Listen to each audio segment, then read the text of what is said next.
rather than adapt life to suit space. Yeah. So with that, I'd like to ask you, what was the inspiration behind starting your company? First and foremost, thank you for having me. This also something new for me, but I think we will work it out. And so as you said, Awaio is an office sharing platform for both sharing in-house, sharing with other companies, and share the public.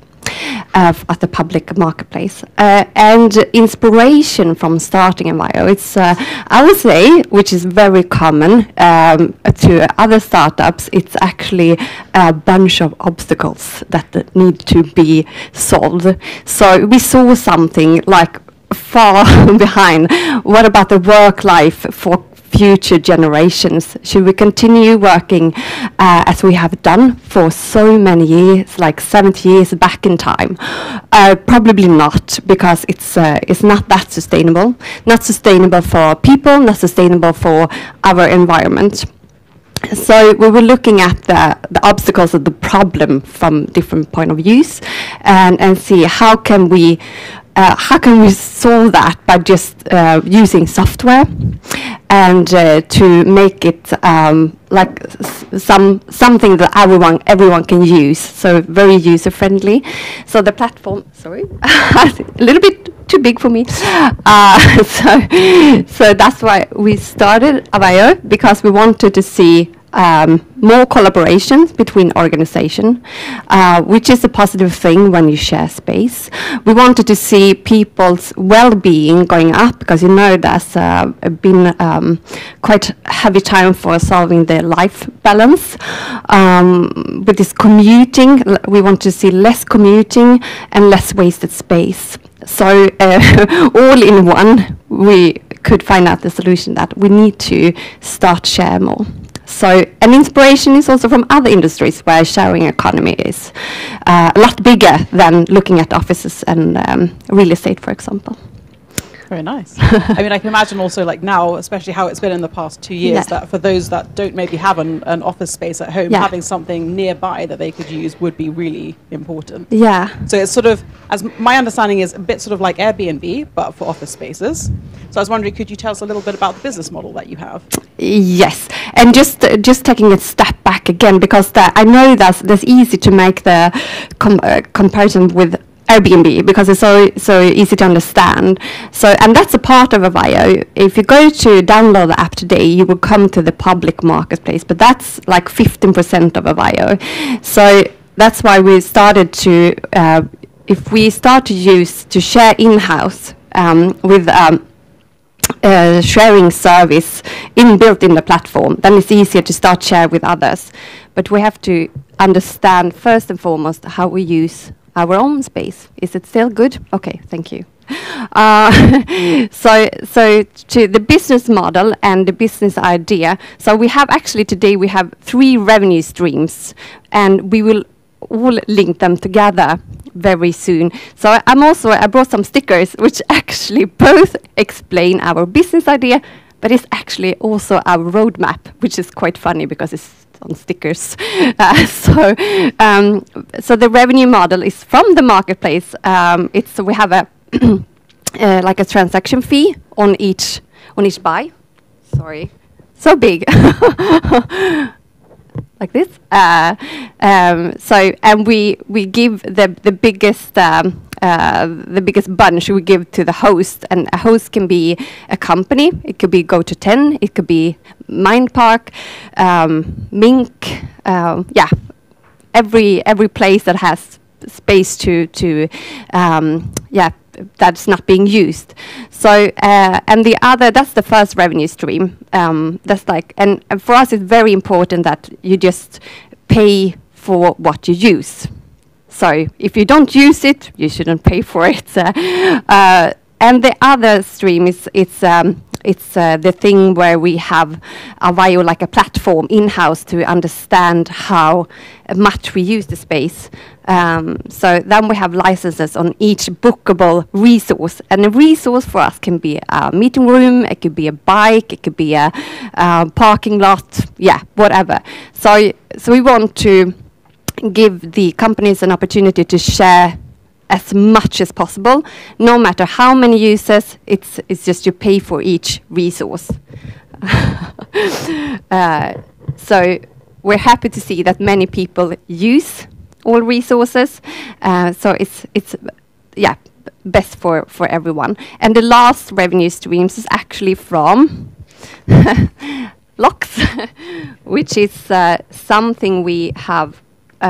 This is our own product. It's for office lockers. You know, when you come to a new place and you don't know the people working there, maybe you want to place your gym bag or your belongings while going to lunch.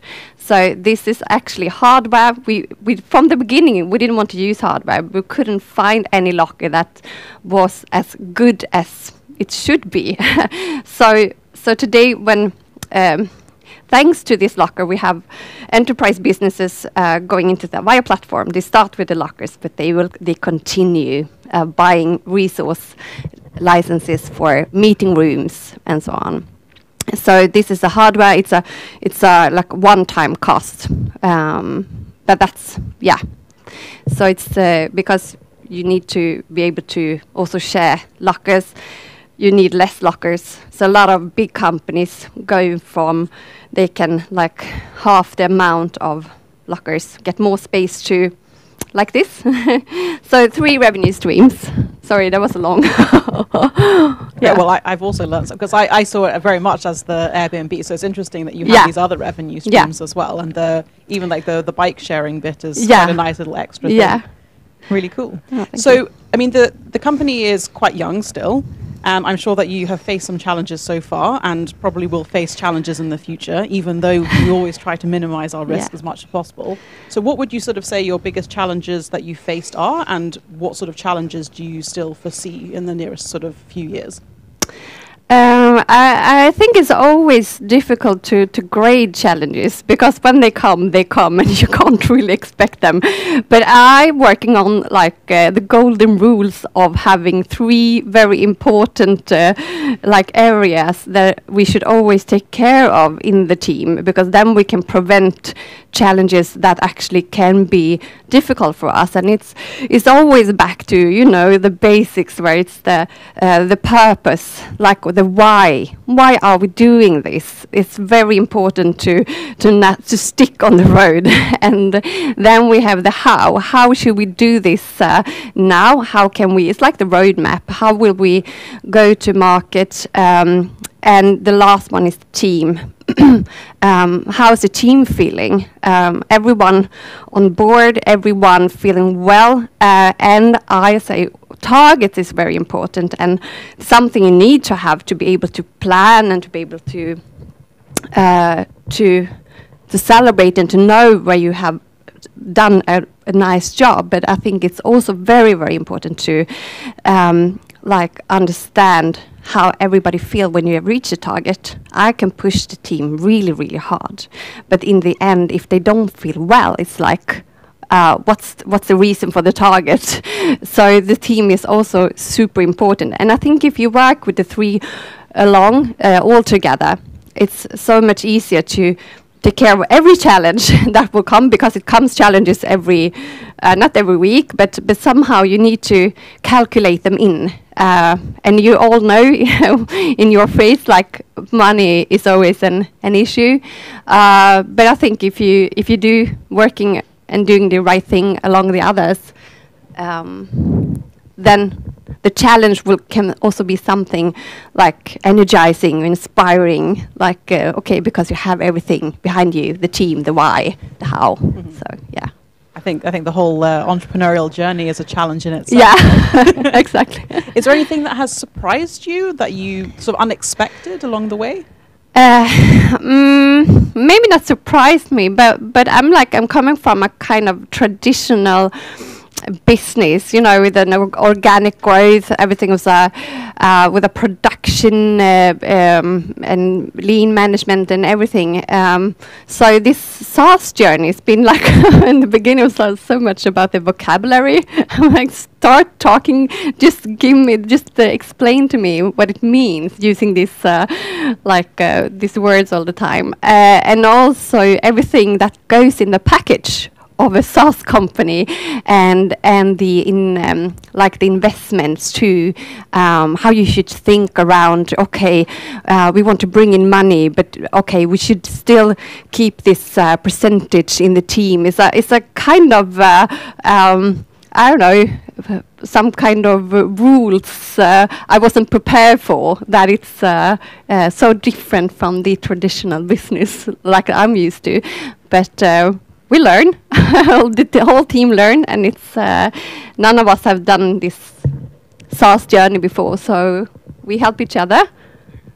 Google too. And now I'm quite familiar with most of it. Then it's super good to have Paulina. She's an intern at Awaio, because she's asking the questions I asked for 2 years ago, which is like, thank you, reminding me that I should speak so everyone understands. Great. And I think just before we wind down, I have one burning question, which is maybe not that important, but the name is quite unusual. So where did that come from, and what led you to the name? Oh gosh, that was also a journey with the name, because we had another name from the beginning. And I was so, pep for starting, so I just we bought like sweaters with a name and everything, and we were so proud. And then just a couple of days later, my colleague, he found that, because we were starting to look at the trademark, and then he found out, well, there's a German company, they have a product with a name, with the same name. We chose the first name we chose, and okay, they their revenue is about 75 billions or something. So it's okay, maybe we should just go on another direction.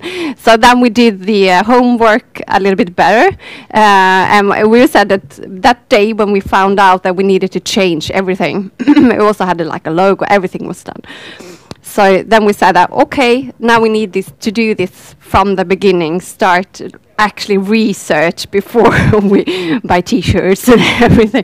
So we had 4 hours, and like everyone in the team just set like writing, and we said that, well, it's always nice to start with an A, because you always on top when it comes to like age 22, you're a partner in Helsingborg, then we are like one of the first companies coming up along Atia and others. So it's super actually.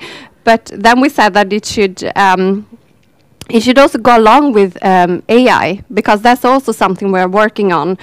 So future-wise, we will help you with your patterns, like daily patterns, how you work, and give you new opportunities where you can work. So we said that it's some kind of also a way of working, and then my colleague just came up with Awaio. So for me in the beginning it was like Hawaii, the pizza. So I was like, it's a little bit, isn't it like a pizza? But now we're super satisfied, and we have everything in the name we need. It can be a cool story, or it just can be a name, and easy to remember, I think. So yeah. Yeah, I mean, I think if it stands out, then it stays in people's minds, which ultimately is what you want to. Yeah, definitely. And I hope that maybe new businesses will also start more companies with a O in the end. Spotify has been so many, Comify, there's so many other companies. So maybe O is the new Y. Yeah. Well, with that, thank you very much. And I thought it was very interesting to find out more, and especially like that you have multiple revenue streams that I didn't even realize before, and the cool name story as well. So if anyone has any questions, what we're going to do is we're going to end the live stream. Oh, sorry. Okay. We won't end the live stream yet. I was just going to say that otherwise we can have the mingling and everyone can come up and chat to each other and to Charlotte to get to know. But Aisha, I will allow you a question. Absolutely. So you said that it was intimidating in the beginning with all these new words, terminology. What advice do you have to someone who wants to get into the business but is a little bit intimidated? Well, I think it's just a start of that. The easy thing, if you're curious and you want to learn, there will always be new things to learn, no matter which industry. So I think there's a lot of good books and not just for the vocabulary, but also taking the journey a little bit closer to understand how other had done it before, which I've done. I've read a lot, which has helped me. And just ask questions, ask people to explain. It's not like the I'm dumb. It's just that's a new word for me. It would probably be the same if I go to a medical education. So I think that the best thing also people can do in this startup community is try to go outside the box sometime. Try to talk to other people. I talk a lot with my husband, and he's like, well, what? So then I have to explain it again with other words. So I think it's very important that we don't take things for granted because we're in a kind of industry. Talk to each other like you're like friends, not like this business SaaS colleagues. So absolutely, yes. Okay, Jenny, fine. More questions. Thank you so much for such interesting presentation. I'm just curious about the competition landscape in Sweden, and what is your plan to go international? So starting with the competition, I was mapping yesterday the competition, and there's a bunch, like 10 I would say. If we look at each revenue streams, like I could pick up the lockers and say that there's 2 other competitors, but we just won a great business. And the reason why they chose Awaio is because we have this one-stop shop. They get the platform, and they get something else than just having a locker, because this is a dumb locker, but the software makes makes the journey. So the marketplace is the same. There's the players, and I believe also that will come. This is just in the beginning, because this is an industry, a growing industry, a lot of money at the moment, because work life is something that collects everyone to the same interest. So I would say that the competition is there on each revenue stream, and also for the workplace. But at the moment, no one has done the full platform, because we have a mission to transform the way we go to work. Then we need to have the innovation, we need to have the tech, we need to have all these components in the same platform. Otherwise, we're just stuck in one. So I would say yes, and the next. Yeah, we're going to, we see that Nordic countries at the moment, maybe 2023, heading towards Europe. And of course we have a plan to go to the US, Swedish company in the US. That's we have built it actually. That's why it took us a long time. We thought that we started in May 2020. We thought we would have a product in August 2020. Yeah, you know, it took a year later then we could launch. But that's why we have built it so it should be scalable. And we have at the moment 1 million people can push the same button at the same time. That's what we have built for. So now, even though it's a couple of thousand, so we plan to go bigger. So it took a time of 2 years. Yeah, I would say almost 2 years, or 1.5 years before we started. We said that now we need to end this pilot thing with the customer. Now you need to pay, because it's a kind of good platform. So it's actually from September, this last autumn, that we started to bring in customers in the platform from different, both the lockers and workplace, which is the booking platform. So time is also something challenging. Okay, thank you for the presentation, first of all. I just have a very quick question, beyond Awaio, of course, little. What do you think is the future workspace like, as in, if you can, as in, let's say beyond Awaio also, if you have any thoughts on the future workspace, let's say 2050 or something. Yeah. Too optimistic, but Yeah, the vision. Yes, of course, I see it every day. That's why I go up from the bed like I have a lot of energy, because I want to work towards that vision. That's a society when, if you say that you have had one workplace traditionally, which you go to, say that you can go to 20 or 100 to choose from. Like, you have the freedom to choose. Like we say that we have a lot of communities popping up. Say that there will be a community in each corner, but that they share for you. So you are welcome. So we see a city which is so much more open than what it is today. Today, it's the cities, a lot of buildings you can't reach, you can't get inside. You need to be you have to be an employee of the company in the building. So I think that we need to open up more, share more, and I would say the result is a lot of communities which you can go to and find each other, build a network, and I'm also the next thing with resources. I think we will also share a lot of other resources, like human resources. That would be good for everyone. Yeah, I hope that answered your questions.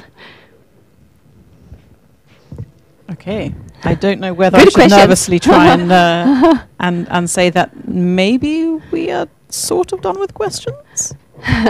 Okay, yes, but I mean, you are more than welcome to ask Charlotte questions, and Charlotte asks people questions, ask each other questions. For this morning, I'd like to thank you again for coming and answering questions and talking to us and telling us about your company. And now let us see if we can have some coffee and have a bit of mingling. Thank you for having me here, and don't hesitate to reach out on LinkedIn or wherever you find me. Thank you. And yes, the coffee is ready. So